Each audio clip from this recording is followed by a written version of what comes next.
Voilà, nous disons une fois de plus la paix du Seigneur, la paix du Seigneur. Merci d'être nombreux dans vos maisons, dans vos lieux de travail, en train de suivre cette vidéo, en train de suivre cette direct. Nous sommes très émus de voir l'attachement que vous accordez à ces programmes sur les réseaux sociaux, parce que c'est un programme de prière, un programme de culte, un programme de la parole de Dieu. Et si vous êtes connecté, vous êtes déjà branché sur nous, prenez justement bien sûr le soin de partager les directs, de partager la vidéo avec tous vos amis, avec tous vos correspondants. N'oubliez pas la règle des jeux dans nos vidéos, dans nos directs, c'est de ne pas retenir pour vous-même la parole de Dieu que vous allez recevoir.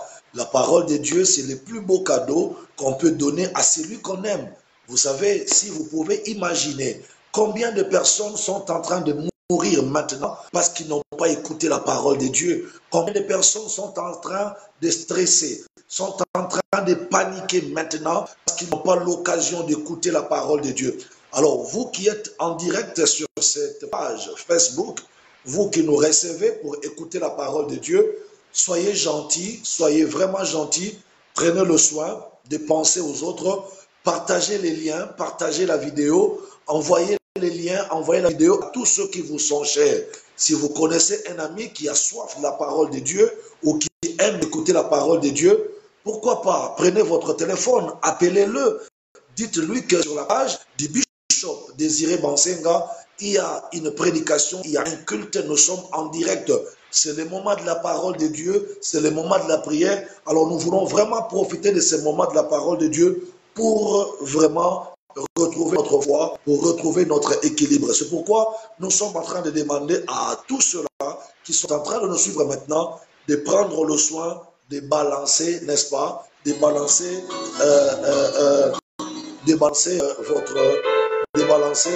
votre vidéo, votre lien à tous ceux qui vous sont chers. Donc j'étais en train de dire que prenez le soin de balancer la vidéo, de partager les liens à tous ceux qui vous sont chers. Alors, nous vous donnons encore quelques 2-3 minutes, le temps pour vous d'organiser les séances vidéo, le temps pour vous de partager les liens, de partager la vidéo. Tu peux appeler quelqu'un, tu peux partager ces liens par Messenger, tu peux partager ces liens par YouTube, tu peux partager ces liens par Instagram, tu peux partager les liens par tous les réseaux sociaux que vous avez à votre disposition. Donc, prenez le soin de partager la parole de Dieu à tous ceux-là qui vous sont chers, à tous ceux-là que vous aimez beaucoup. Il est temps pour nous de remonter en musique parce qu'aujourd'hui, nous voulons continuer sur comment accéder à la faveur de Dieu. Nous en avons parlé depuis le début de la semaine, mais aujourd'hui, c'est vendredi, nous allons clôturer sur notre sujet, comment accéder à la faveur de Dieu. Et n'oubliez pas que nous sommes dans la semaine pascale, une semaine où nous, le croyants du monde entier, nous commémorons la mort et la résurrection de notre Christ, de notre Messie, de Jésus-Christ. Alors, prenez le temps de vous organiser, appelez les autres, partagez les liens, partagez la vidéo. Si vous étiez en train de préparer, de faire la cuisine, arrêtez un peu avec la cuisine, arrêtez un peu avec les tâches domestiques que vous étiez en train de faire. Vous étiez en train de faire la lessive, la vaisselle. Arrêtez un peu avec vos activités. C'est l'heure du culte. C'est l'heure de la parole de Dieu. Donnez-nous 60 minutes pour prier avec nous. Donnez-nous 60 minutes pour écouter la parole de Dieu. Arrêtez tout ce que vous étiez en train de faire.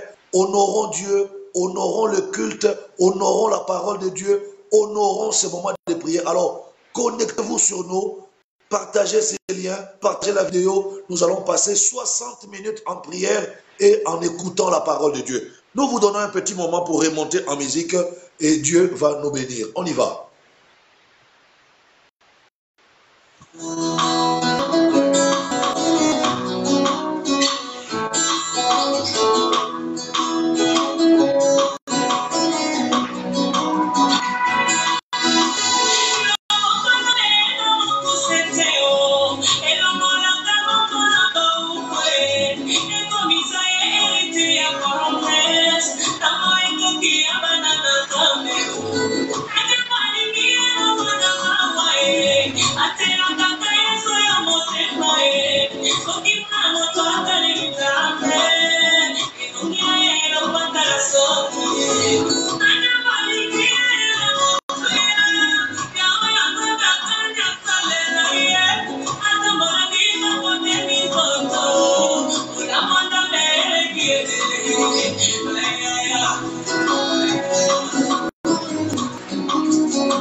merci beaucoup, nous bénissons le Seigneur pour cette opportunité qu'il nous accorde encore aujourd'hui. Frères et sœurs, mesdames et messieurs, nous vous disons une fois de plus bonsoir. Bonsoir parce que nous sommes ici à Brazzaville. L'après-midi, il est 15 heures, passé des 40 minutes chez nous à Brazzaville. Nous savons que cette vidéo peut être revue à chaque instant, à chaque moment. Donc, ça dépend de l'heure où vous nous suivez. Bonsoir ou bonjour, que Dieu vous bénisse. Ce qui est important, c'est que vous soyez la nuit comme vous soyez la journée. La présence de Dieu est avec vous. La présence de Dieu est là, dans votre maison. Nous sommes en période de confinement, un moment où nous sommes obligés de rester à la maison par rapport aux mesures de prévention contre le virus de coronavirus qui se vit maintenant dans le monde. Et nous sommes obligés de respecter ces mots d'ordre des autorités sanitaires, de rester à la maison pendant un moment. Et ce moment s'appelle un moment de confinement. C'est un moment très stressant, un moment très difficile, mais qui vaut la peine parce que c'est des moments qui nous aident, n'est-ce pas, à limiter les dégâts par rapport à tout ce qui se passe du point de vue épidémiologique. Mais qu'à cela ne tienne, même si nous sommes à la maison, nous sommes obligés de ne pas nous séparer de la parole de Dieu parce que déjà en confinement, on ne peut pas sortir, on ne peut pas venir nous rassembler dans nos paroisses, dans nos lieux habituels de culte parce que les rassemblements publics sont prohibés pour l'instant pendant ces moments de confinement. Mais nous estimons, quand vous n'êtes pas capable de venir dans nos cultes, dans nos lieux de prière pour nous rassembler, nous pouvons venir chez vous. Et nous venons chez vous avec votre permission, bien sûr, par les moyens des réseaux sociaux. Je ne sais pas, vous nous suivez sur quel réseau social. Moi, je suis sur Facebook. Il y a ceux-là qui vont me suivre sur YouTube. Il y a ceux-là qui me suivront sur WhatsApp. Ça dépend du réseau social où vous nous suivez. Mais ce qui est important, vous êtes déjà connectés. Vous êtes déjà branchés sur ce direct, sur cette vidéo. Que Dieu vous bénisse. Alors, la présence de Dieu est là. Elle est permanente. Puisque vous nous suivez déjà depuis chez vous à la maison, croyez qu'en nous suivant, vous avez en face de vous votre Dieu. Mettez-vous en face de votre Dieu. Réalisez que ce n'est pas un homme qui te parle, mais c'est Dieu qui te parle maintenant. Et réalise que ta maison devient maintenant un lieu de culte où tu peux communier avec le Saint-Esprit, où tu veux écouter, où tu peux écouter Dieu te parler, où tu peux aussi prier et adorer le Seigneur. Et nous sommes en train d'évoluer de manière thématique dans nos directs parce que nous ne voulons pas seulement faire des directs pour vous amener dans des animations chrétiennes, mais nous voulons faire des directs pour vous équiper également, pour vous donner la matière, vous donner la parole de Dieu. C'est comme ça que nous avons opté pour des prédications thématiques, des enseignements thématiques. Nous venons chaque semaine avec un thème, question de vous laisser avec un sujet exact dans votre esprit, et vous aurez la facilité, n'est-ce pas, de retenir un thème de la semaine pour toute la vie qui reste ici sur Terre. Et depuis le début de cette semaine, j'ai commencé lundi à parler sur un grand sujet, un grand thème qui est dénommé « Comment accéder à la faveur de Dieu ». C'est très important, la faveur de Dieu, surtout pendant ces moments. Nous sommes en train d'être perturbés, nous sommes en train d'être stressés, paniqués. Nous sommes tous sous la psychose de ce coronavirus. Mais nous croyons que lorsque nous allons faire attention à la faveur et à la grâce de Dieu, nos émotions pourront être équilibrées. On peut retrouver l'équilibre émotionnel si nous considérons la parole de Dieu, si nous considérons ces messages sur la faveur de Dieu, la grâce de Dieu. J'étais en train de parler sur la faveur de Dieu. Comment accéder à la faveur de Dieu? De manière sommaire, quand j'ai introduit mon enseignement la fois passée, je vous ai dit dans Psaume au chapitre 30, le verset 5, dans Psaume au chapitre 30, le verset 5, le roi David qui était en même temps prophète, il était en train de dire que la colère de Dieu dure un petit instant, mais sa miséricorde, sa faveur, sa grâce durera à toujours. Ici, David est en train de célébrer la faveur de Dieu. David est en train de vouloir nous faire comprendre que même si la colère de Dieu peut intervenir contre toi, contre moi, contre nous, nous devons réaliser que la colère de Dieu ne dure pas longtemps. Dieu lui-même a dit que sa colère ne dure pas longtemps. La colère de Dieu dure seulement un petit instant, mais sa faveur, sa grâce demeurera, durera à toujours. Ça, c'est quelque chose de très important. David est en train de reconnaître cela. Et pour ne pas s'arrêter à David, nous sommes allés un peu plus loin. Nous avons aussi pensé à consulter l'apôtre Paul, voir qu'est-ce que Paul est en train de parler sur la faveur de Dieu, sur la grâce de Dieu. Paul va enrichir ce que David avait déjà commencé à dire. Paul va dire que je suis ce que je suis par la grâce de Dieu. Paul a dit ça dans 1 Corinthiens chapitre 15, le verset 10. Paul dit, je suis ce que je suis par la grâce de Dieu. Et Paul est en train d'ajouter, pour aller plus loin, il dit, la grâce de Dieu, lorsqu'elle est venue vers moi, elle n'a pas été vaine envers moi. Il dit, je suis ce que je suis par la grâce de Dieu, et cette grâce n'a pas été vaine envers moi. Donc Paul est en train de vouloir nous aider à reconnaître que quelqu'un ne peut pas devenir grand par sa force, par son intelligence, par ses relations, par sa beauté, ou je ne sais pas moi, par sa sagesse. On devient grand, on devient quelqu'un de valeureux seulement lorsque la grâce de Dieu peut agir sur vous. C'est comme ça que Paul est en train de dire, je suis ce que je suis par la grâce de Dieu, je suis ce que je suis par la faveur de Dieu. Ce n'est ni par ta force, ce n'est ni par ton intelligence, ce n'est ni par tes relations, mais c'est par la faveur de Dieu, c'est par la grâce de Dieu que tu es debout aujourd'hui, que tu es ce que tu es. Et n'oublie pas que Paul est en train de dire que lorsque la grâce de Dieu est arrivée en lui, cette grâce n'a pas été vaine. Ça veut dire, Paul reconnaît que la grâce de Dieu a contribué en beaucoup de choses dans sa vie. Et ça, c'est valable jusqu'aujourd'hui. Lorsque la grâce de Dieu est sur chacun de nous, elle n'est pas vaine, elle ne vient pas en vain. Lorsque la grâce arrive chez nous, elle vient pour contribuer à notre avancement, à notre progression, à notre amélioration, à notre élévation, à notre bénédiction et à tout ce qui est bien à notre faveur. Donc, vivre avec la faveur de Dieu, vivre avec la grâce de Dieu, c'est une grande richesse. Mais par contre, si vous commettez l'erreur ici sur terre de vivre sans la faveur, sans la grâce de Dieu, vous ressemblez à un mort. Et je voudrais aussi parler de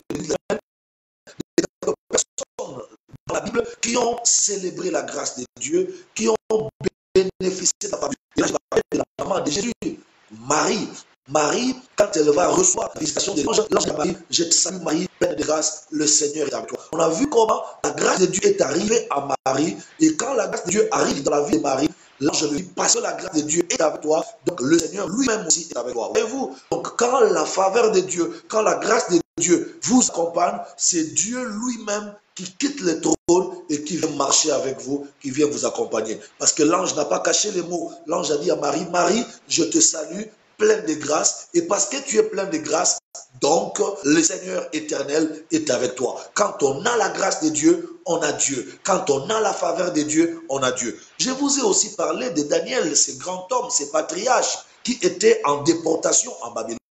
Daniel était esclave. Et vous savez, quand on est esclave, on n'a pas droit à la gentillesse des gens. Quand on est esclave, on n'a pas droit à l'amour des gens. Et Daniel était esclave à Babylone. Il est arrivé depuis chez eux. On l'amène à Babylone comme esclave. Mais Daniel n'a pas vécu l'agressivité qu'un esclave doit vivre. Daniel n'a pas vécu la méchanceté de ses gourous, de ses patrons, comme devrait se passer, comme devrait vivre tout esclave. Pourquoi? Parce que la Bible dit que quand Daniel arriva à Babylone, Dieu fit grâce à Daniel. Daniel trouva grâce aux yeux de l'Éternel. L'Éternel a accordé sa grâce, il a accordé sa faveur à Daniel. Et parce que la faveur et la grâce de Dieu est arrivée dans la vie de Daniel, Daniel n'a pas vécu la méchanceté des Babyloniens.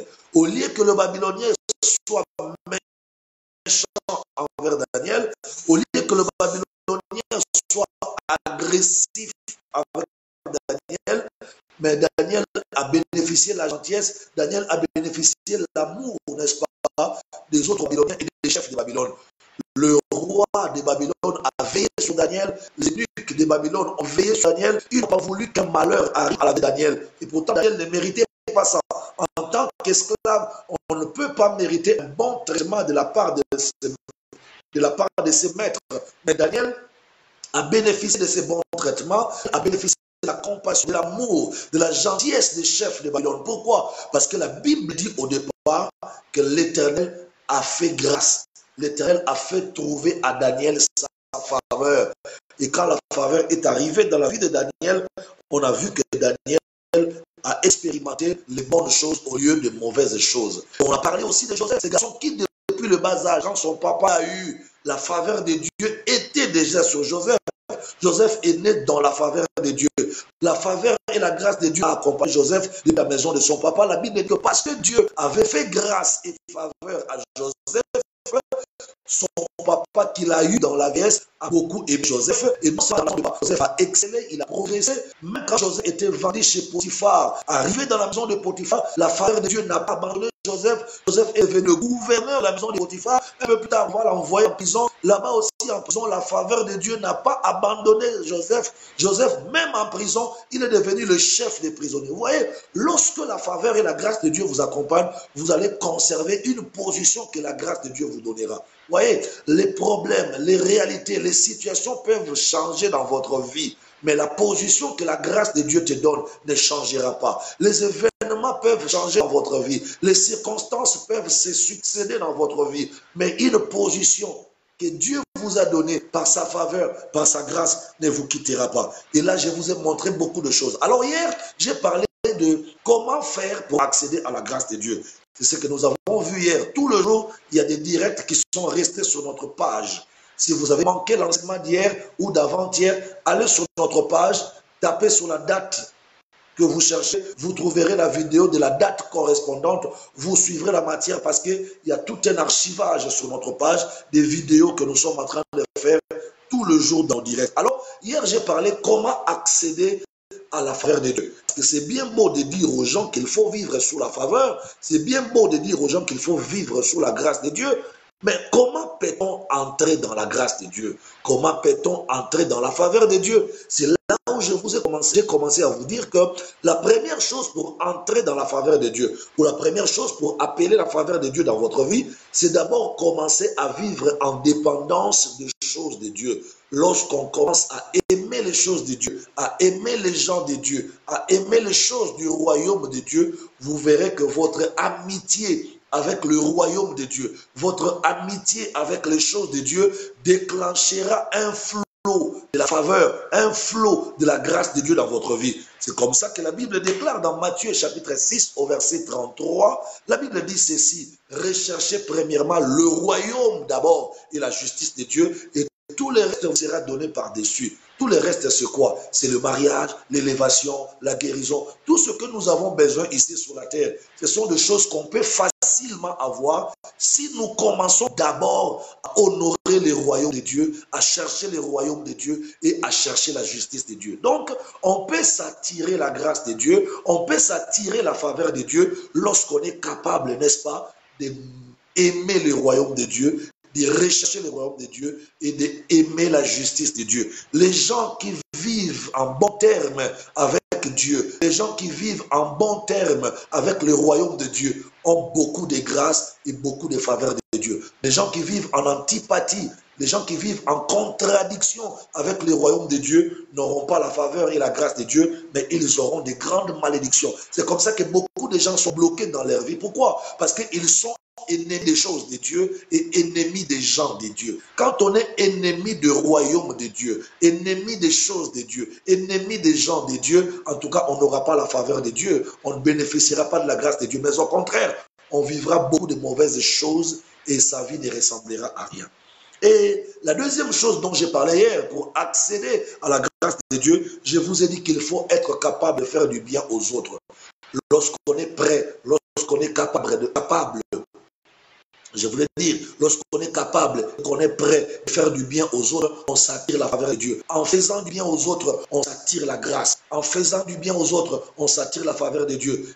N'est-ce pas? Job est en train d'expliquer comment la grâce de Dieu l'a localisé. Job est en train d'expliquer comment la faveur de Dieu l'a repéré. Job dit dans Job chapitre 29, le verset 12, il est en train de dire ceci. Dans Job 29, le verset 12, Job dit: j'ai sauvé l'orphelin, j'ai donné mon secours aux veuves et la bénédiction du malheureux revenait sur moi, Job. Donc, Job est en train de reconnaître qu'en faisant du bien aux démunis, en faisant du bien aux indigents, en rendant service aux autres, en soutenant les faibles, on est en train d'attirer sur sa vie la faveur et la grâce de Dieu. Et là, j'avais expliqué les choses, j'ai bien dit hier, simplement parce que ils ne sont pas capables de faire du bien aux gens. Quand on n'est pas capable de faire du bien aux autres, quand on n'est pas capable de faire du bien aux gens, on va rater la faveur de Dieu, on va rater la grâce de Dieu. Et ça, c'est très important. Alors aujourd'hui, je voudrais parler de la troisième chose pour entrer dans la faveur de Dieu, pour accéder dans la faveur de Dieu,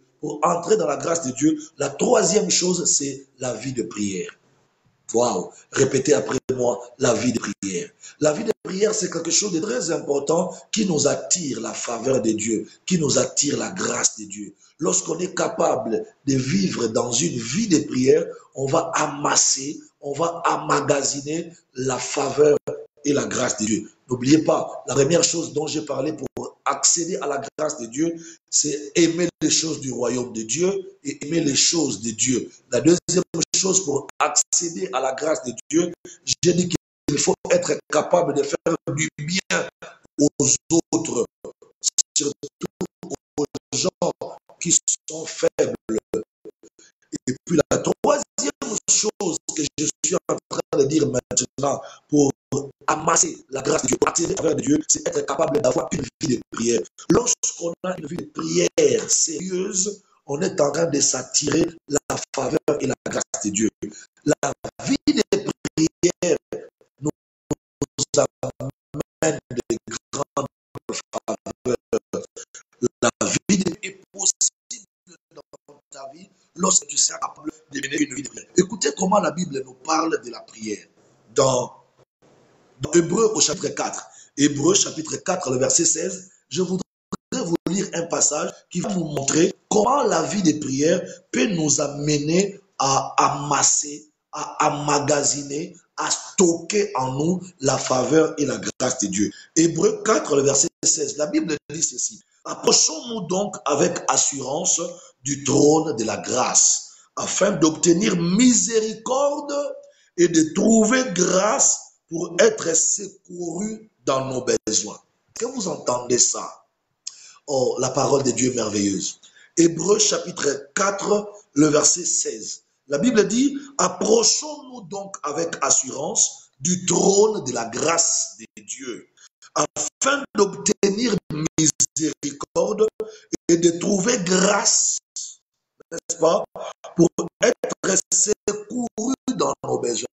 Ça veut dire que pour trouver la grâce de Dieu, pour trouver la grâce de Dieu dans ta vie, il faut s'approcher donc du trône de Dieu. C'est ce que l'Écriture est en train de nous dire. On nous dit, approchons-nous donc avec assurance du trône afin d'obtenir miséricorde et de trouver grâce pour être secouru dans nos besoins. Donc quand on veut obtenir la grâce de Dieu, il faut s'approcher du trône de Dieu. Alors, les gens qui s'approchent du trône de Dieu, ce sont ces gens-là qui sont capables de prier. À chaque fois que tu vas prier, en fait, c'est du trône de Dieu que tu es en train de t'approcher. À chaque fois que tu vas à genoux, à chaque fois que tu vas en prière, à chaque fois que tu vas dans le jeûne, tu es en train de t'approcher du trône de Dieu. Or, la Bible dit, approchons-nous donc avec assurance du trône de Dieu, du trône de la grâce. Pourquoi? Pourquoi nous devons nous approcher de ce trône? C'est pour obtenir miséricorde et c'est pour obtenir la grâce de Dieu. Donc, que celui qui a besoin de la grâce de Dieu, que celui qui a besoin de la faveur de Dieu, s'approche du trône de Dieu.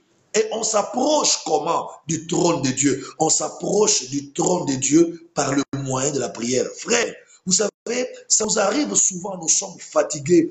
On ne sait pas comment commencer à prier parce qu'on a beaucoup travaillé, parce qu'on est fatigué. Mais lorsqu'on manquera de mots, même quand tu n'auras pas de mots pour prier Dieu, va ne fût-ce qu'à genoux devant le trône. Dieu veut seulement te voir devant le trône, à genoux devant lui. Dieu veut seulement nous voir, nous agenouiller par terre devant le trône. Le fait seulement de nous approcher du trône déclenche déjà la grâce de Dieu. Le fait déjà d'aller nous agenouiller comme des bébés, comme des enfants, auprès du trône de notre Seigneur, ça déclenche déjà, ça libère déjà la faveur de Dieu. C'est pourquoi la Bible dit, approchons-nous donc avec assurance du trône de Dieu pour obtenir, n'est-ce pas, miséricorde et pour obtenir la grâce de Dieu. Au jour du malheur, la grâce qu'on obtiendra va nous secourir.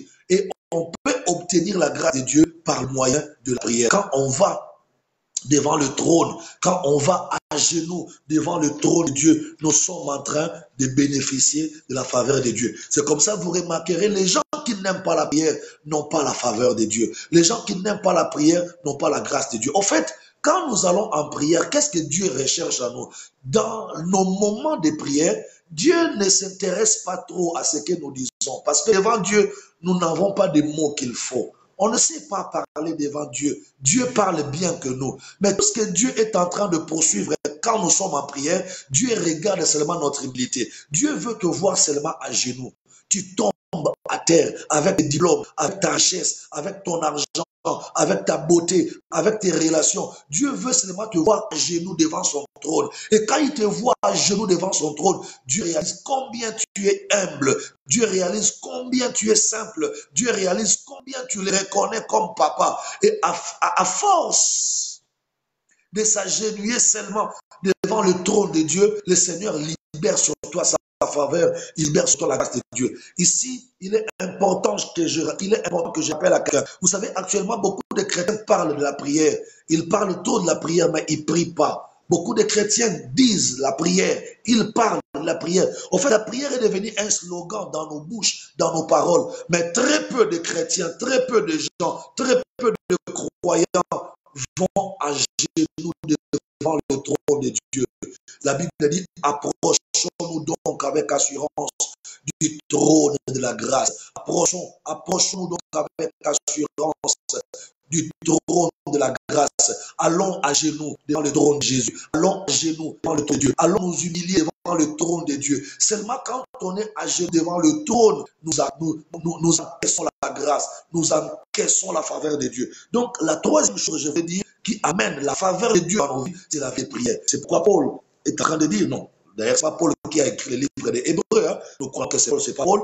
C'est un écrivain inconnu. L'écrivain inconnu, comme j'aime dire, l'écrivain inconnu du livre des Hébreux nous dit, il parle aux Hébreux, dans Hébreux chapitre 4, verset 16, il dit, approchons donc avec assurance du trône de la grâce. Pourquoi on doit s'approcher du trône de la grâce? Afin d'obtenir miséricorde et de trouver grâce, n'est-ce pas, pour être secouru dans nos besoins. Donc on peut trouver grâce quand on s'approche du trône du Seigneur. On peut trouver grâce quand on va à genoux, quand on va en prière devant ses dieux. Et ça, c'est très, très important.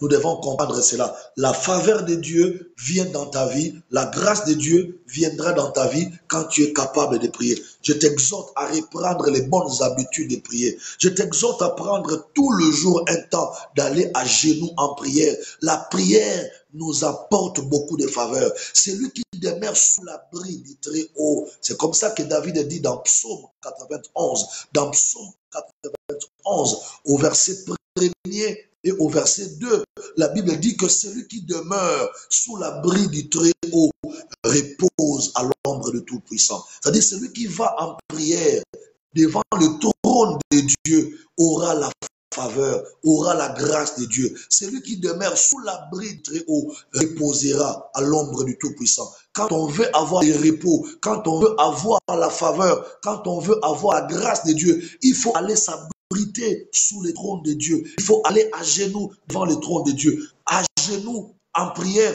nous apporte la grâce. À genoux en prière nous apporte la faveur de Dieu. Alors les gens qui prient beaucoup ont beaucoup de faveur de Dieu.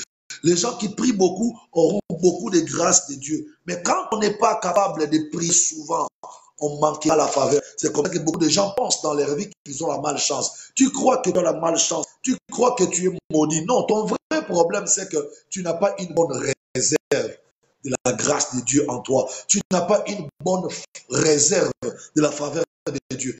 Quand on n'a pas fait la réserve de la grâce de Dieu, quand on n'a pas fait la réserve de la faveur de Dieu, on aura comme l'impression qu'on est maudit, on aura comme l'impression que tout est bloqué, on aura comme l'impression que tout ce qu'on fait ne peut pas avancer. Or, le vrai problème dans ta vie, ce n'est pas que tu es maudit, ce n'est pas que tu es bloqué, mais le vrai problème dans ta vie, tu ne connais pas comment puiser la grâce, comment puiser la Dieu. Et ici, je vous dis que la première façon de puiser la grâce de Dieu, il faut aimer les choses de Dieu et s'attacher aux choses de Dieu. La deuxième chose de puiser la grâce de Dieu, il faut faire du bien aux autres. ne pas être méchant, être bon, rendre service aux autres.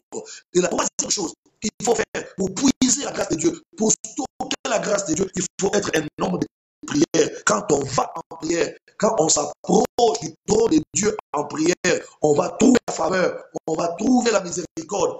Et cette faveur, cette grâce, cette miséricorde qu'on va trouver en prière devant le trône de Dieu nous fera du bien. Cela va nous secourir, cette grâce va nous secourir au jour du besoin, au jour du problème, au jour de malheur. Je voudrais encore avancer un peu toujours dans la prière, parce que je suis au troisième point, la troisième clé qui peut nous faire accéder, n'est-ce pas, à l'abondance de la faveur de Dieu et à l'abondance de la grâce de Dieu. Je vais vous inviter à lire la Bible dans Exode chapitre 3, le verset 7. Exode chapitre 3, le verset 7. On va voir comment la prière a déclenché la faveur de Dieu pour les enfants d'Israël.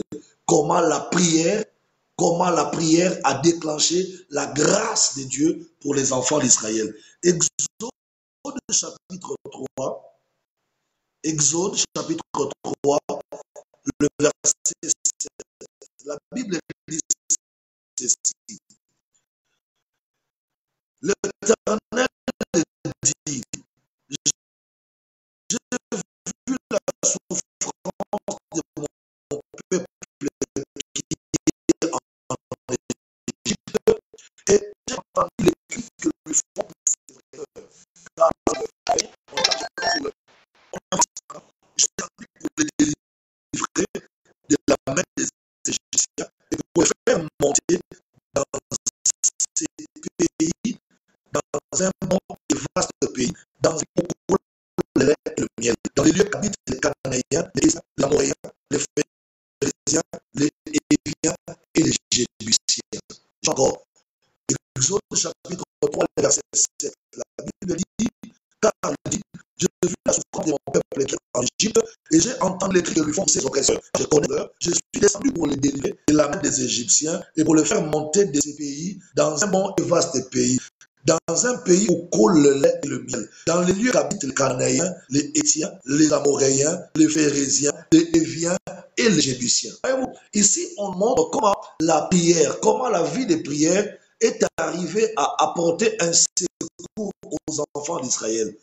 Les enfants d'Israël étaient esclaves sous la dépendance des pharaons en Égypte. Et la Bible dit que quand la souffrance des enfants d'Israël était en train d'augmenter, le peuple d'Israël criait à l'Éternel. Ces peuples criaient. Ils criaient dans la prière. En criant dans la prière à Dieu, l'Éternel a entendu les cris de prière des enfants d'Israël. Et quand Dieu a entendu les cris de prière des enfants d'Israël, qu'est-ce que Dieu va faire? Il va dire à Moïse, Moïse, j'ai entendu les cris des enfants d'Israël. Ça veut dire, Moïse, j'ai entendu la prière des enfants d'Israël. Et comme j'ai entendu la prière des enfants d'Israël, je vais descendre moi-même pour les secourir. Donc, la prière des enfants d'Israël a invité Dieu. La prière des enfants d'Israël a amené Dieu. Le secours de Dieu, la grâce de Dieu est arrivée dans la famille d'Israël. Pourquoi? Parce qu'Israël était capable d'aller crier en prière. Voyez-vous? Donc, lorsqu'on est capable d'aller en prière, on peut s'attirer la faveur, on peut s'attirer la grâce de Dieu. La faveur et la grâce de Dieu nous arrivent quand on est capable de crier, quand on est capable d'invoquer Dieu, quand on est capable de parler à Dieu. Donc, quand on n'est pas capable de prier, on ne vivra jamais la faveur de Dieu, on ne vivra jamais le secours de Dieu. Le secours de Dieu, la faveur de Dieu, la grâce de Dieu peut nous arriver lorsque nous sommes capables de crier dans la prière, lorsque nous sommes capables de nous approcher de son trône, de lui parler en priant, en pleurant ou en criant. Voyez-vous, crier, pleurer, je ne sais pas comment faire, mais ce qui est important, c'est d'aller devant lui. Ce qui est important, c'est de s'approcher du trône de la grâce de Dieu. Parce que c'est là qu'on va puiser le secours, c'est là qu'on va puiser la faveur. C'est comme ça qu'Israël devrait se retrouver devant la délivrance. Israël devrait être délivré. La souffrance d'Israël devrait s'arrêter. Pourquoi? Parce qu'Israël a prié. Quand Israël a prié, la grâce a intervenu. Quand Israël a cherché la face de Dieu, la faveur. Et quand la faveur intervient, la souffrance s'arrête. Quand la grâce intervient, la souffrance doit s'arrêter. Je vais demander à quelqu'un, toi qui as besoin de faveur, toi qui veux la grâce de Dieu, sois prudent. Prends le temps de prier. Cherche Dieu. Dieu, on le cherche. Frères et sœurs, Dieu, on le cherche. Et quand on cherche Dieu, on le trouvera. Il faut chercher Dieu. Dieu, on le cherche. Quand on cherche Dieu, on le trouvera. Quand on s'approche du trône de Dieu, on aura sa faveur, on aura sa grâce. Ici, nous voyons comment les enfants d'Israël reçurent la faveur de Dieu de la délivrance après avoir crié dans la prière. S'ils n'avaient pas prié, ils ne pouvaient pas recevoir la délivrance. La délivrance est arrivée, la faveur est arrivée, la grâce de Dieu est arrivée dans la famille d'Israël parce qu'ils étaient capables de prier, de faire des cris en prière. Et cette prière a déclenché la faveur de Dieu. Cette prière a déclenché la grâce de Dieu dans leur vie. Autre chose encore, je voudrais vous inviter à voir comment la prière a changé la vie d'un homme dans la Bible. Là-bas, je vais vous inviter à aller dans la Bible, dans le livre de 1 Chronique.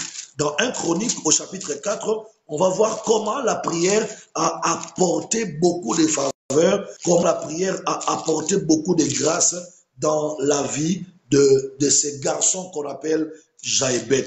1 Chronique, chapitre 4, le verset 9 à 10. 1 Chronique, chapitre 4, le verset 9 à 10. Écoutez comment la prière peut apporter la faveur de Dieu dans ta vie.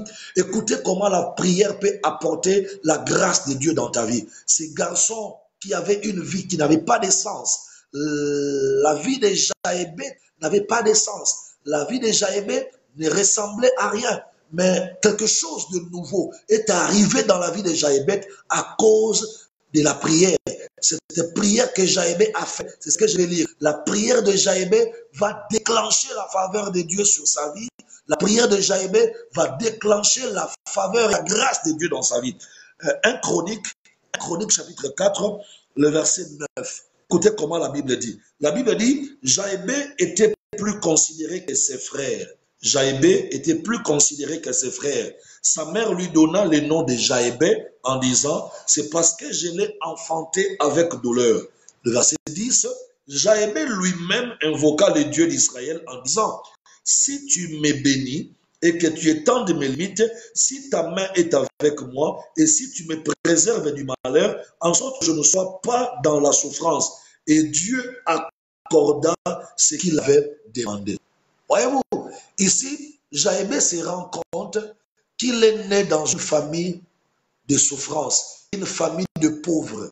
La maman de Jaébet a conçu Jaébet dans la douleur et l'a enfanté dans la souffrance. C'est-à-dire que c'est une maman qui était misérable. Elle a conçu dans la douleur, elle a accouché dans la souffrance.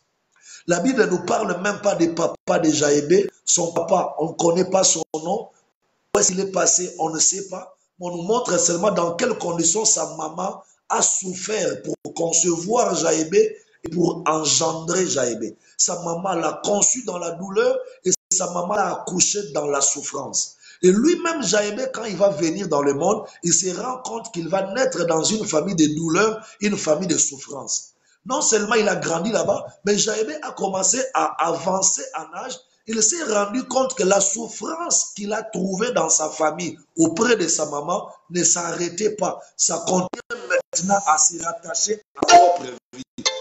Jaébet a dit non, ça c'est pas possible. Si je continue à rester comme ça, ma vie aura de problèmes. Jaébet a dit non, si je reste calme, si je ne fais rien, si je ne agis pas, la souffrance que je trouvais dans la famille de ma maman, la souffrance que je trouvais dans la famille de ma mère, va s'attacher à ma vie. C'est comme ça qu'un jour, Jaébet était assis. Jaébet a commencé à réfléchir. Il a dit non, je dois aller prier Dieu pour que la souffrance que je trouvais dans ma famille arrive à changer. Qu'est-ce que Jaébet a fait? Jaébet va aller dans la prière. C'est comme ça que dans 1 Chronique au chapitre 4, le verset 10, la Bible nous dit, Jaébet invoqua les dieux, n'est-ce pas, Israël, en disant, si tu es béni et que tu étends mes limites, okay? Si tu es béni et que tu étends mes limites, si si ta main est avec moi et si tu me préserves du malheur, en sorte que je ne sois pas dans la souffrance. Et on dit enfin, et Dieu accorda à Jaïbé ce que Jaïbé avait demandé. Donc ici, nous voyons que Jaïbé, dans la prière, il a cherché la faveur de Dieu. Parce que sa vie était une vie de souffrance. Jaïbé est né dans la souffrance, il a commencé à grandir aussi dans la souffrance. Jaïbé s'est dit, non mais attendez, si je n'agis pas en prière, cette souffrance ne partira pas.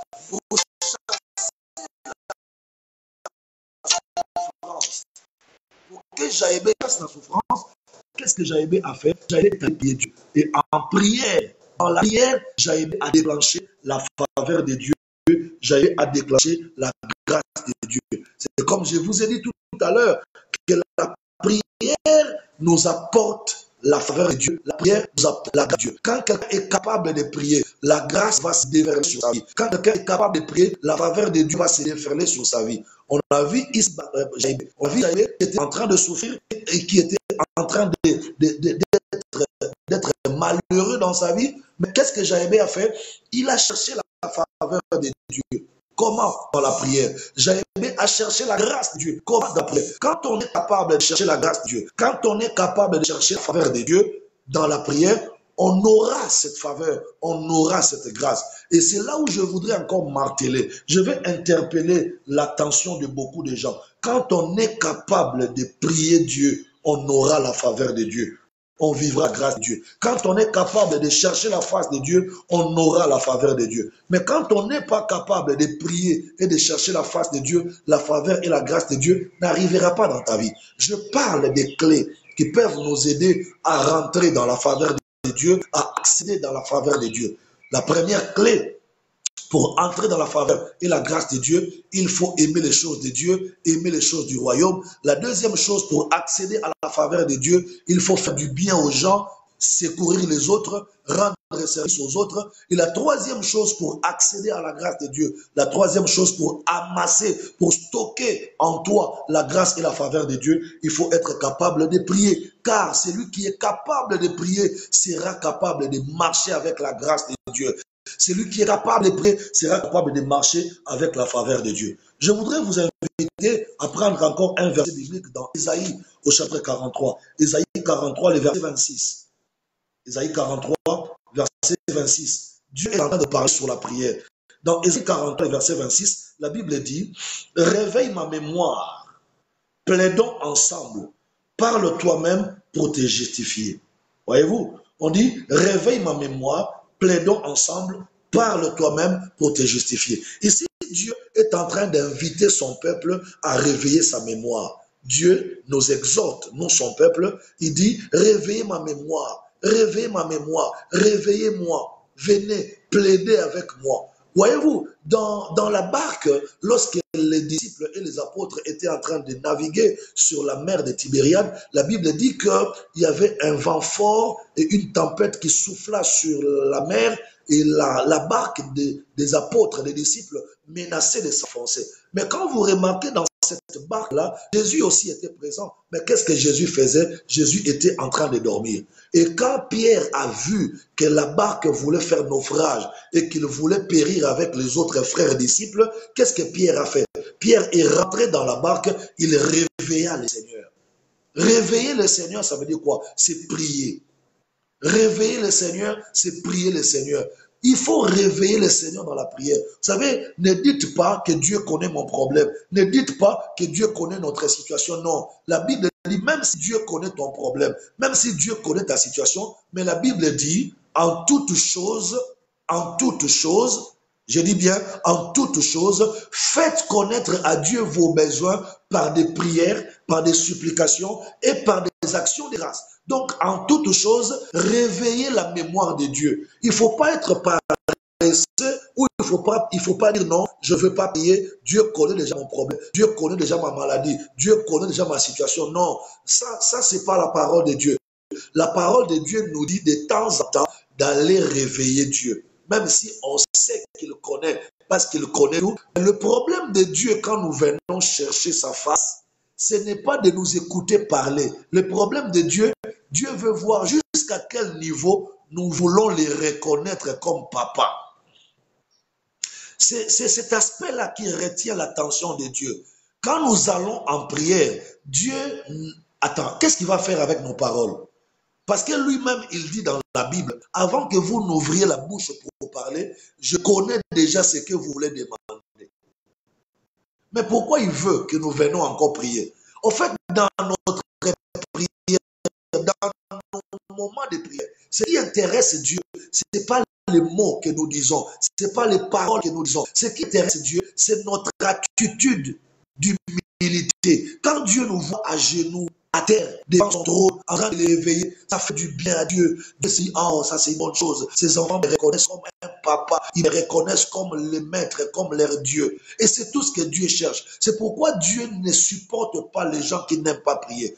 Tous ceux qui n'aiment pas aller à genoux dans la prière sont des orgueilleux devant Dieu. Et quand on est orgueilleux devant Dieu, la Bible dit que Dieu résiste aux orgueilleux. Mais celui qui est capable de prier, c'est quelqu'un qui est humble. C'est seulement les hommes et les femmes humbles qui sont capables d'aller à genoux. Même quand tu n'as pas de beaux mots, même quand tu n'as pas de beaux mots, quand tu n'as pas de vrais mots, quand tu n'as pas de grands mots pour dire à Dieu dans ta prière, mais Dieu veut quand même te voir à genoux devant son trône, en train de contempler sa splendeur, en train de contempler sa gloire. Dieu veut nous voir de temps en temps à genoux devant lui, en train de réveiller sa mémoire, lui dire, papa, papa, réveille-toi, je suis là. Papa, est-ce que tu me vois? Papa, est-ce que tu m'entends? Papa, je suis là, je viens à tes pieds. Papa, reçois-moi. C'est tout ce qui intéresse Dieu, cet aspect-là, notre aspect d'humilité, cette simplicité-là. Dieu veut voir ça en nous. C'est comme ça que même quand on n'a pas de mots, même quand on n'a pas de phrases, ne te retiens pas. Va pour toi à genoux. Va seulement à genoux devant son trône, qu'il te voie à genoux comme un enfant simple, comme un enfant humble devant son père, devant son trône. C'est comme ça que la maman de Samuel, Anne, a trouvé gain de cause. Rappelez-vous que dans les temples de Silo, Anne, la maman de Samuel, était stérile. Elle n'avait pas d'enfant pendant que sa rivale Pénina avait déjà 10 garçons. Mais la Bible déclare que le 40e jour de jeûne et prière de Anne, le 40e jour, Anne était déjà fatiguée. Elle n'avait plus les mots. Anne n'avait plus les phrases pour dire à Dieu dans la prière. Mais qu'est-ce que Anne a fait? Anne a seulement voulu rester dans la présence de Dieu à genoux. Et elle n'avait plus de mots. Elle n'avait plus de phrases. Tout ce que Anne faisait, c'était de balbutier. Elle bougeait seulement ses lèvres. Elle bougeait seulement sa langue. Au fait, Anne voulait dire à Dieu, Seigneur, même quand je n'aurai pas de mots, même quand je n'aurai plus de phrases à dire devant toi, mais papa, je suis là. Est-ce que tu me vois devant ton trône? Est-ce que tu peux m'apercevoir? Est-ce que tu peux me recevoir? Est-ce que tu peux me voir devant ton trône? C'est ce que Dieu veut. Dieu veut nous voir de temps en temps devant son trône. Dieu veut nous voir de temps en temps devant sa présence. Et quand il nous voit à genoux, avec tes galons, avec tes grades, avec tes titres, avec tes fonctions, avec ta beauté, avec ta richesse, quand Dieu te voit à genoux devant son trône, Dieu libère la faveur, Dieu libère la grâce, Dieu envoie sa grâce et sa faveur sur toi. C'est tout ce que Dieu veut. Il veut que nous reconnaissions que lui, il est papa, nous sommes les enfants. Dieu veut que nous reconnaissions qu'il est tout et il a tout et que nous sommes rien devant lui. Cette attitude d'humilité dans la prière, c'est ce que Dieu recherche en nous, c'est ce que Dieu veut voir en nous. Voilà, j'étais en train de dire que la troisième chose qui peut amener la faveur de Dieu et la grâce de Dieu dans ta vie, c'est ta capacité d'aller à genoux devant le Seigneur. Prépare ta chambre, trouve une moquette, trouve un oreiller, trouve quelque chose où tu peux de temps en temps t'agenouiller dessus. Trouve un endroit dans ta chambre, trouve un lieu dans ta chambre où tu peux aller à genoux, n'est-ce pas, devant Dieu. Frère, Dieu aime ça. Dieu aime ça. Voir un homme beau comme toi, voir une femme belle comme toi, voir un homme élevé comme toi. Dieu veut te voir à genoux devant lui. Ça fascine Dieu. Ça trouble Dieu de voir une créature jolie comme toi, mais à genoux devant le Créateur, à genoux devant lui. Là où Dieu est, il va déverser sa grâce. C'est pourquoi il dit dans Ésaïe au chapitre 43, il dit, venez, plaidons. En fait, Dieu nous invite devant son trône. Le problème de Dieu, Dieu n'est pas à l'aise de voir son trône vide. Dieu ne veut pas voir son trône être libre. Dieu veut toujours voir ses enfants à genoux devant son trône, en train de réveiller sa mémoire, en train de l'invoquer, en train de l'applaudir, en train de l'acclamer. Quand Dieu te voit avec l'attitude d'un adorateur, Dieu va déverser sa grâce, il va déverser sa faveur sur toi. Et ça, c'est l'avantage que Pierre avait par rapport aux autres disciples. Le jour où Pierre est allé devant Jésus avec une attitude d'adoration, c'est ce jour-là que Jésus a libéré la faveur, c'est ce jour-là que Jésus a libéré la grâce de Dieu sur la vie de l'apôtre Pierre. Jésus était en train de poser la question à tous ses disciples. Il disait, mais dites-moi un peu, qu'est-ce que les gens disent que moi je suis?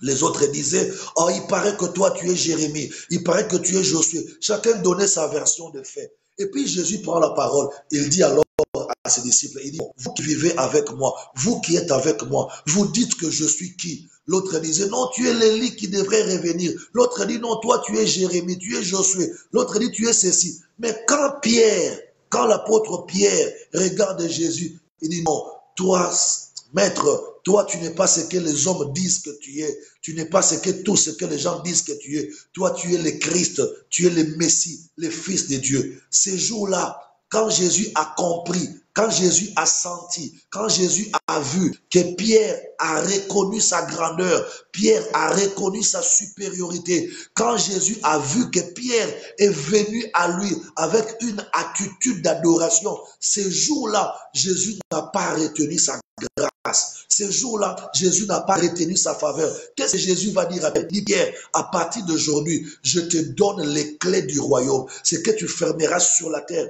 sera fermé au ciel. Et ce que tu ouvriras, Jésus est en train de dire à Pierre que je te donne les clés du royaume.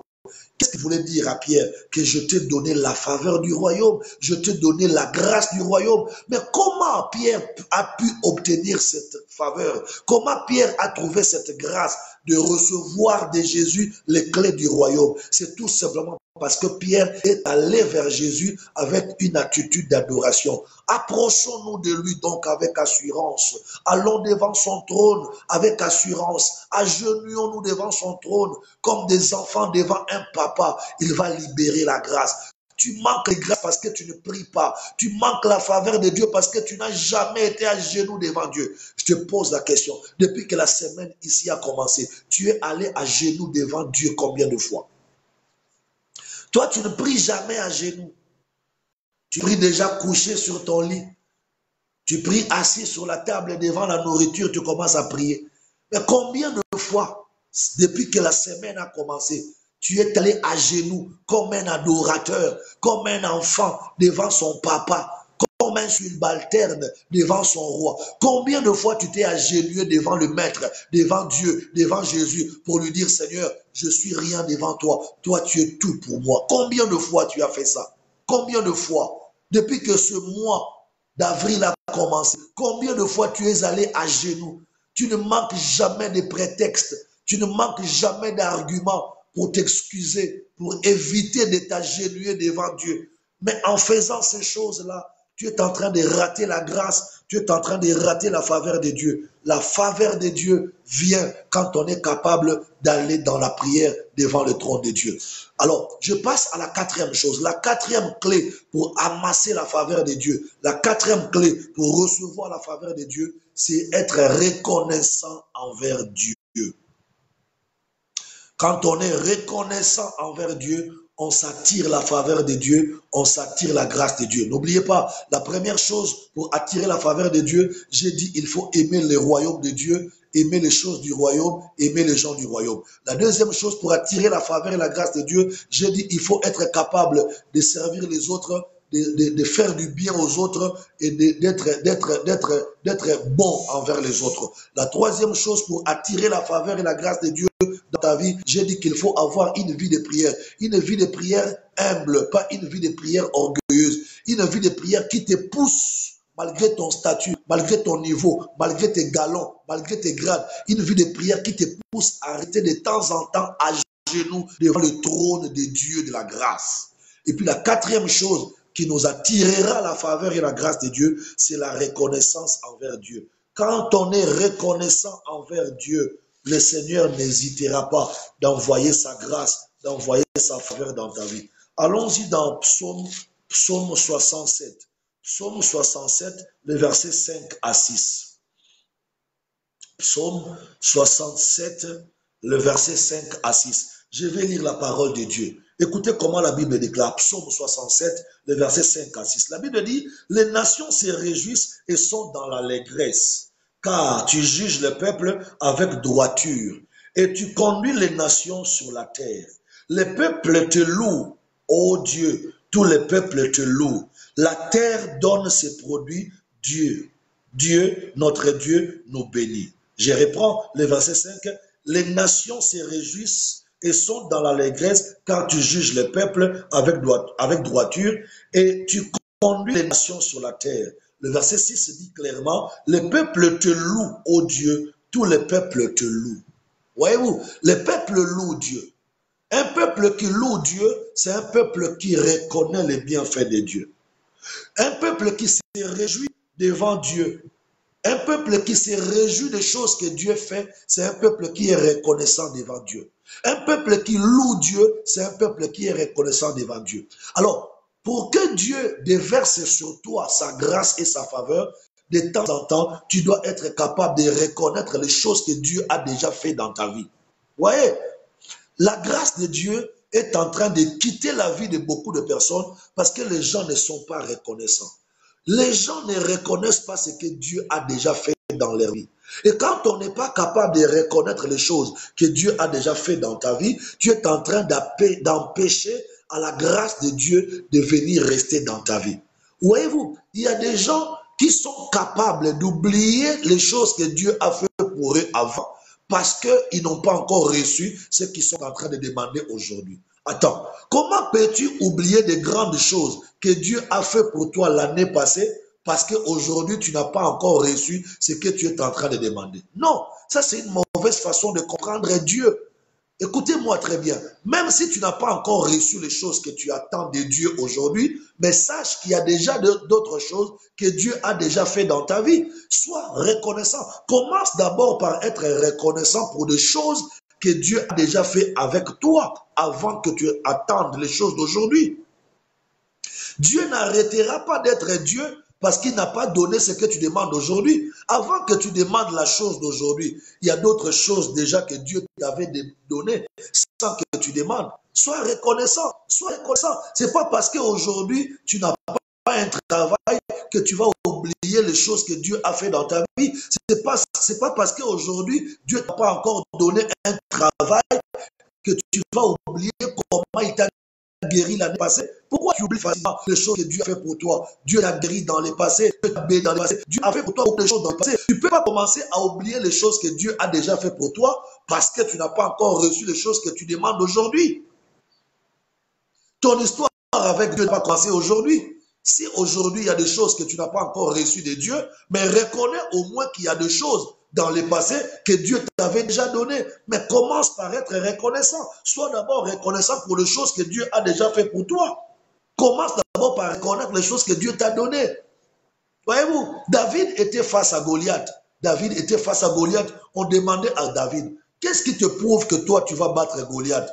Quelle est la motivation que toi tu as, David? Qu'est-ce qui te pousse à croire que tu peux affronter Goliath? David dit, mais attendez, qu'est-ce que vous voulez que je dise? J'étais dans la forêt. L'Éternel m'a secouru contre les lions. L'Éternel m'a secouru contre l'ours. Donc, le même Dieu qui m'a sauvé contre les lions et contre l'ours, c'est le même Dieu qui va me sauver devant Goliath. Donc, David n'avait pas besoin de battre déjà Goliath pour commencer à célébrer Dieu. Il a commencé à célébrer Dieu déjà par rapport aux choses que Dieu avait déjà fait dans son passé. Oh frère, laisse ça. Ne cherche pas à adorer Dieu seulement pour de nouvelles choses. Commence d'abord à adorer Dieu pour des choses qu'il a déjà fait dans le passé.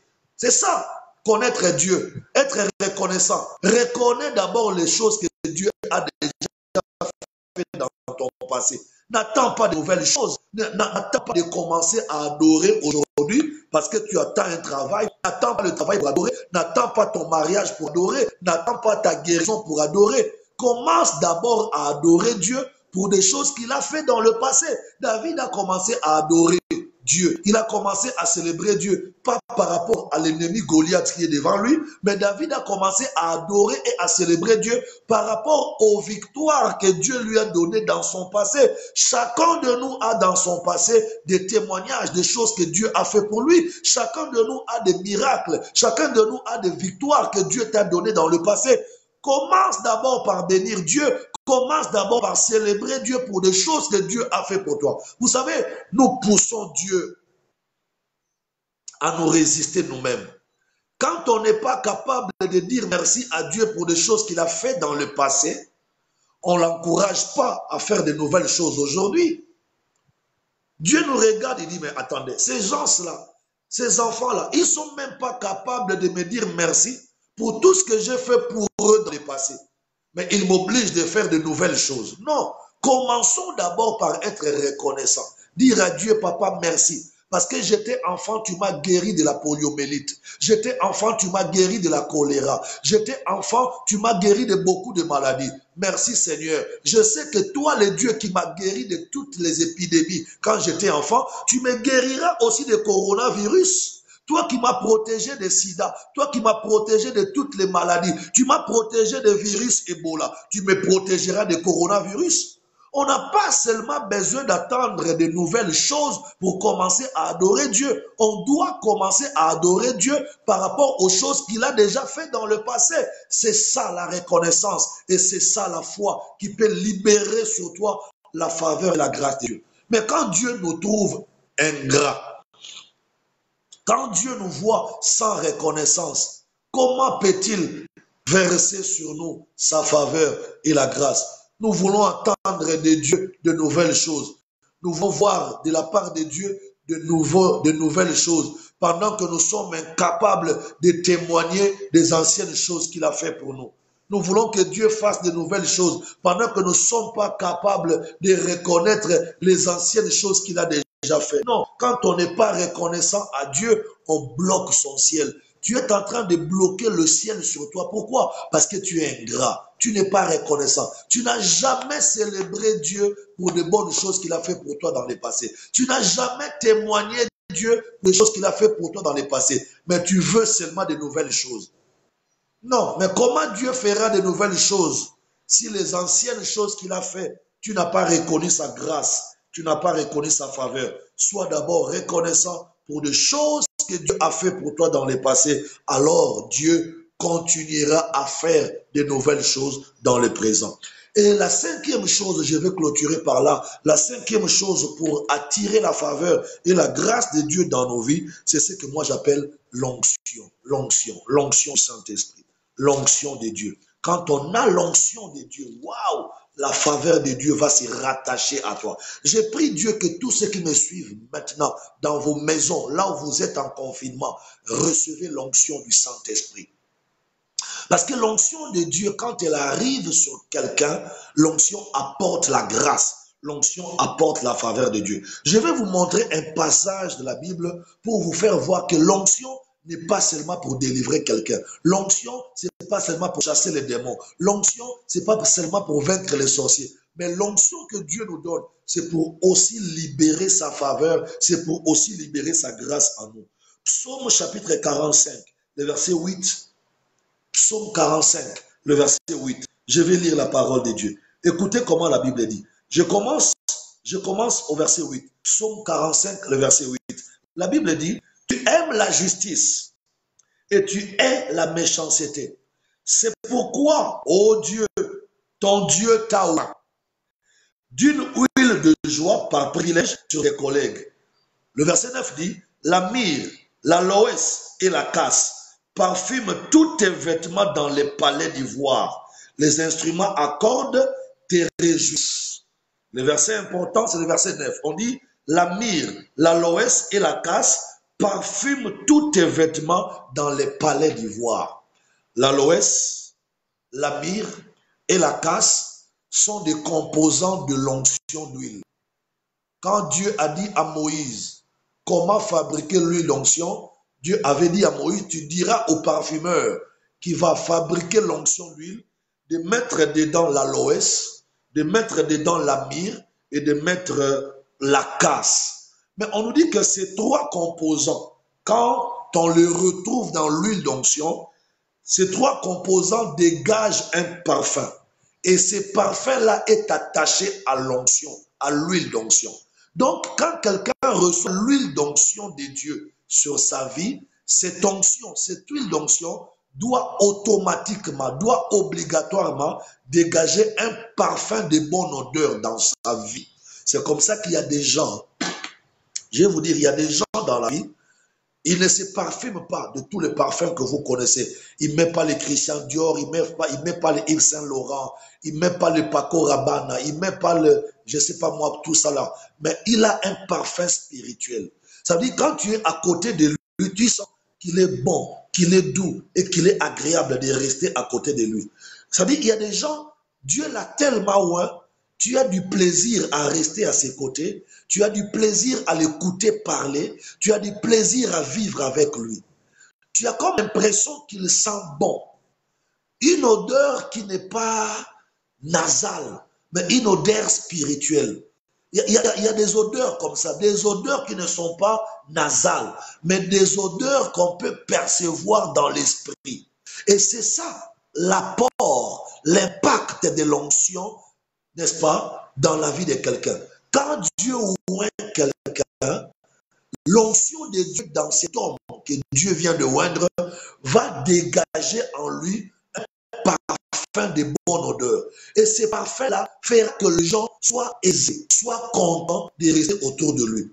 Et c'est à cause de ces parfums spirituels que les gens aimeront te côtoyer, vivre avec toi, rester avec toi.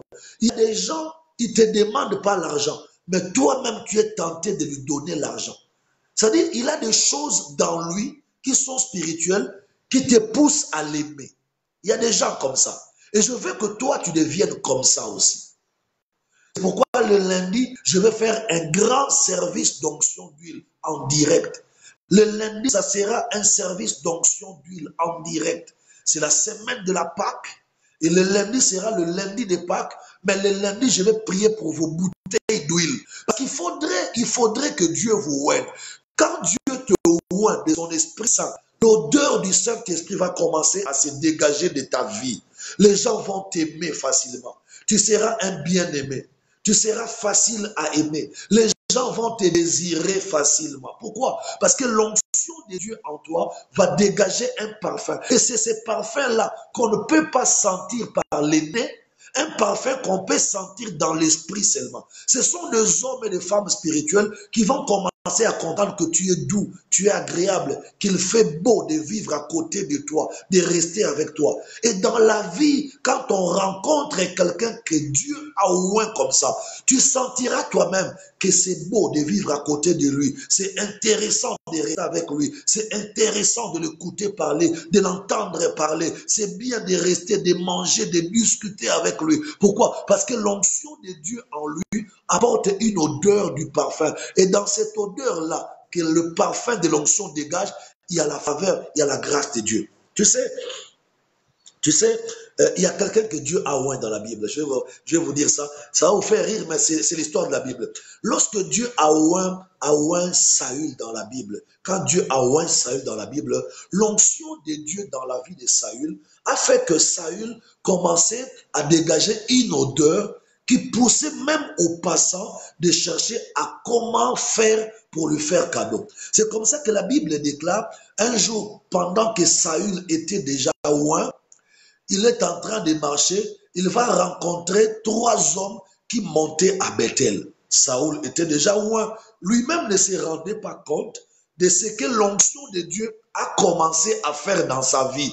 Il ne savait pas que cette onction commençait à dégager en lui l'odeur de l'aloès, l'odeur de la myrrhe, l'odeur de la casse, l'odeur de l'onction. Et quand Saül, après avoir été oint par Samuel, va rencontrer les 3 hommes qui montent à Bethel, la Bible dit chacun de ces hommes avait des choses, des bagages. Alors, ces 3 hommes ont vu Saül et vont poser la question à Saül. Ils disent à Saül, comment te portes-tu? Saül dit, je me porte bien. Et puis, ils disent à Saül, Saül, qu'est-ce que tu veux qu'on te donne? Saül n'a rien demandé à ces gens. Ces gens-là eux-mêmes ont demandé à Saül, comment vas-tu et que veux-tu qu'on te donne? La Bible dit le premier avait 3 chevreaux. Il prit 2 chevreaux, il donne à Saül. Lui reste avec un seul. Le deuxième avait 3 gâteaux de pain. Il prit 2 gâteaux, il donna à Saül. Lui-même reste avec un gâteau. Le troisième avait seulement une outre de vin. Il prit la outre qu'il avait de vin. Il donne à Saül. Donc, ces gens-là se sont dépouillés sans se rendre compte au bénéfice du roi de Dieu. Voyez-vous, les choses ne marchent pas dans ta vie parce que tu ne veux pas l'onction. Les gens ne te font pas des cadeaux, les gens ne te supportent pas, les gens te repoussent, les gens ne t'aiment pas parce que tu ne veux pas l'onction. L'onction de Dieu nous apporte la faveur, l'onction de Dieu nous apporte la grâce. Lorsqu'on est loin du Saint-Esprit, on aura comme l'impression que le monde s'ouvre devant toi. Quand Dieu te ouvre du Saint-Esprit, tu auras comme l'impression que l'environnement s'ouvre. Les gens qui ne s'intéressaient pas en toi vont commencer à s'intéresser en toi. Les gens qui ne t'aimaient pas vont commencer à t'aimer. Les gens qui ne te faisaient pas des cadeaux vont commencer à te faire des cadeaux. Les gens qui te regardaient de loin vont chercher à s'approcher de toi. Pourquoi? Parce que dans l'onction de Dieu que tu viens de recevoir, il y a une odeur du parfum qui attirera les regards et l'attention de tout le monde vers toi. Tu vois, tu as cherché le boulot, on ne te prend pas, on te chasse. Et pourtant, tu as un bon dossier, tu as un très bon CV, tu as une très bonne formation que tu as suivie. Mais partout où tu vas chercher le boulot, on te vire, on te chasse, on ne te supporte même pas, on ne t'accepte pas. Même discuter avec toi, même une interview comme ça, on ne veut pas recevoir ton interview. Pourquoi? Parce que tu ne sens pas bon spirituellement. Spirituellement, tu ne sens pas bon. Spirituellement, tu sens mauvais. Tu es parfumé en Gucci, en Chanel, en Christian Dior. Ça, c'est dans le corps. Mais dans ton esprit, là, tu sens mauvais. C'est pourquoi les gens te repoussent. Les maris te repoussent. Les femmes te repoussent. Les amis t'abandonnent. Les collègues te quittent parce que tu sens mauvais spirituellement. Tu ne dégages pas l'odeur du parfum de l'onction.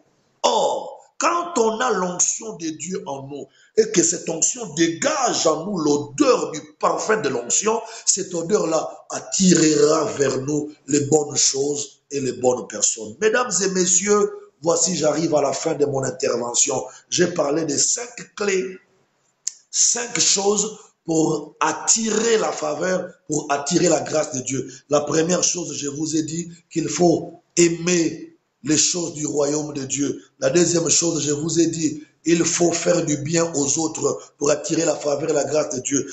La troisième chose, j'ai dit qu'il faut dans votre vie prier beaucoup parce que la prière nous attire la faveur et la grâce de Dieu. La quatrième chose, j'ai dit, il faut être reconnaissant dans ta vie pour tous les bienfaits que Dieu a déjà fait pour toi. N'attends pas que Dieu fasse de nouvelles choses pour témoigner. Commence d'abord à témoigner et à être reconnaissant envers Dieu pour des choses qu'il a déjà fait dans le passé. En faisant comme ça, Dieu va faire encore de nouvelles choses. Et la dernière chose que je vous ai dit qui peut vous amener la grâce et la faveur de Dieu, c'est accepter d'être loin du Saint-Esprit. C'est comme ça que le lundi à 15h30, le lundi l'après-midi, c'est lundi après-midi, quand nous aurons culte le lundi à 15h30, je vais prier pour l'onction d'huile. Je veux que chaque famille, chaque maison prépare une bouteille d'onction d'huile. Prenez l'huile d'olive dans une bouteille, dans une bol, dans un vase. Préparez l'huile d'onction. Moi, je vais prier pour cette huile. Ce sera l'huile d'onction sainte. Et je vais vous dire comment l'utiliser pendant ces moments de confinement dans vos maisons, dans vos vies. Vous verrez comment l'onction de Dieu dégage un bon parfum spirituel. Et vous verrez comment ce bon parfum spirituel de l'onction peut attirer vers vous les bonnes choses, les bonnes personnes, les grâces et les faveurs de Dieu. Voilà, j'arrive à la fin. Je voudrais encore une fois de plus, comme d'habitude, prier pour ceux qui sont malades. Je vais prier pour ceux qui sont malades. Je vais prier pour ceux qui sont en confinement. Vous avez besoin de la protection. Et je vais prier pour ceux qui sont aussi dans le besoin de la bénédiction. Vous savez, c'est des moments difficiles quand on est en confinement. Il faut l'argent pour survivre parce qu'on ne travaille pas, on ne sort pas. Il faut l'argent pour manger. Il faut l'argent pour se maintenir. Alors, il faut que Dieu te bénisse. Et si tu es aussi malade, je vais prier que Dieu te guérisse quel que soit le nom de ta maladie, quelle que soit la durée de ta maladie, le Dieu que nous prions va te guérir maintenant. Et je vais également prier pour la protection divine. Étends ta main vers moi. On va prier. Sois prêt, on va prier. Prions. Dieu très saint, voici toutes les mains qui se sont levées et qui se sont associées à moi maintenant dans la prière. Papa, j'ai prié pour tous ceux qui sont malades. Toi, le Dieu qui nous a déjà guéris par les meurtrissures de Jésus-Christ à la croix de Golgotha. Seigneur, étends ta main et répands des guérisons dans le corps de ceux qui sont malades, ceux qui sont dans des hôpitaux, dans des urgences, ceux qui sont à la maison en quarantaine. Jésus, ta main n'est pas courte, papa. Étends ta main de miracle sur tous ceux qui sont malades. Guéris-les au nom de Jésus-Christ de Nazareth. Je prie également pour ceux qui sont en confinement. Seigneur, nous prions pour la protection. Protège nos familles, protège nos vies, protège-nous. Que 1000 tombent à nos côtés, 10 000 à droite et qu'on ne soit pas atteint par la grâce de Dieu. Nous prions également, Jésus, pour la bénédiction de Dieu. Ta bénédiction, Seigneur. Répands la bénédiction. Envoie la bénédiction dans chaque famille. Bénis nos familles, bénis nous-mêmes, qu'on ne manque de rien. Seigneur, fais que les familles ne manquent de rien. En ces moments de confinement, toi qui es le Jéhovah Jireh, le Dieu qui pourvoit à nos besoins, pourvois, Seigneur, pourvois aux besoins de tous ceux qui sont en train de prier avec moi. Par ta grâce, par ta miséricorde, répands la pluie de bénédictions dans les maisons et dans les familles, au nom de Jésus-Christ de Nazareth. Nous t'avons ainsi prié et nous disons Amen. Voilà, nous avons ainsi prié, nous disons Amen, Amen, que Dieu vous bénisse. Si vous étiez là, écrivez-nous, faites-nous un message. Nous voulons vous lire pour que nous soyons capables de vous saluer. Et nous rappelons que c'est lundi, à partir de ce lundi, le 13 avril, nous commençons la formation de l'école du ministère en direct. Mais l'école du ministère sera le matin, lundi matin, mercredi matin et vendredi matin à partir de 9h sur YouTube. Le culte le soir, c'est sur Facebook, mais la formation de l'école du ministère, c'est le matin sur YouTube. Lundi matin à 9h, mercredi à 9h, vendredi à 9h sur notre compte YouTube. Vous tapez Bishop Désiré Mansenga YouTube, vous nous verrez lundi, mercredi, vendredi à 9h00 en direct. Là-bas, nous allons faire les enseignements pour les serviteurs de Dieu et pour tous ceux qui veulent devenir serviteurs de Dieu. Alors, c'est toujours important d'apprendre comment servir Dieu parce qu'il y a des gens qui sont appelés au ministère. Alors, Dieu veut nous équiper. Et pour les cultes, c'est toujours le soir, du lundi à vendredi à partir de 15h30. Alors, ce dimanche, c'est la Pâque. Nous les chrétiens, nous les croyants du monde entier, nous célébrons la Pâque. Nous croyons à la mort et à la résurrection de Jésus-Christ. Alors ce dimanche, déjà, je vous souhaite une bonne fête de Pâques. Je sais que toutes les églises organisent des séances vidéo en direct pour célébrer la Pâque ce dimanche. Alors soyez connectés sur ton pasteur ce dimanche pour suivre le message de la Pâque, pour suivre la prière de la Pâque. Je pense que moi-même également ce dimanche, bien que le dimanche, on n'a pas de direct pendant les moments de confinement, mais ce dimanche, je viendrai spécialement pour faire une prière de la délivrance, une prière pour la Pâque. Le dimanche, je viendrai en direct seulement pour une prière de délivrance, une prière de Pâque, parce que la Pâque, c'est la délivrance, la Pâque, c'est la libération. Je vais vous dire, je vais écrire un mot, je vous dirai dimanche, on va le faire avant midi, je vais vous donner l'heure. Alors, abonnez-vous sur notre page pour que vous soyez au courant du direct qu'on va faire le dimanche à la Pâque. Abonnez-vous sur la page, cliquez sur la clochette noire, n'est-ce pas? Cliquez sur la clochette noire, comme ça vous aurez des notifications. Quand vous avez cliqué sur la page, sur la clochette, si vous êtes abonné, le dimanche, quand je ferai la prière pour la Pâque, vous aurez la notification et vous serez en direct pour suivre la prière de la Pâque. Ne ratez pas la prière de la Pâque ce dimanche. C'est la Pâque du Seigneur, c'est ta libération, c'est ta délivrance. Ne manquez pas la prière de la Pâque ce dimanche. En confinement, là où tu seras en direct, tu recevras notre prière. Alors, soyez bénis, que Dieu te bénisse. Nous saluons l'apôtre Josué Maïta qui nous a suivis depuis le début. Nous Nous saluons la sœur Virginie Oumba qui nous a suivis depuis le début. Si tu es là, maman Virginie, apôtre Josué Maïda, si vous êtes là, envoyez les cœurs, envoyez les j'aime. Nous saluons le frère Grâce, leader Ganga. Tu nous as suivis depuis le début. Sois béni. Aigle Royal depuis les États-Unis. Que Dieu te bénisse. Le frère Janel Mouyabi. Nous saluons la sœur Zina depuis Londres. Que Dieu te bénisse. Nous saluons tous les amis qui nous ont suivis. Si vous êtes là, écrivez quelque chose. Nous voulons lire votre nom, voir que vous êtes là. Madame la réservée depuis Paris à Cergy. Nous vous saluons. Vous étiez là avec votre mari, papa Louisin, les enfants, tout le monde. Soyez bénis. Nous saluons le frère Qualité Taboubassa, Eric. Vous êtes là. Que Dieu vous bénisse. Et nous n'avons pas oublié de saluer Maman Christelle Bansenga, ma tendre et chère épouse. Que Dieu te bénisse et je vous souhaite à vous tous bonne fête de Pâques et que Dieu vous bénisse. Bye bye.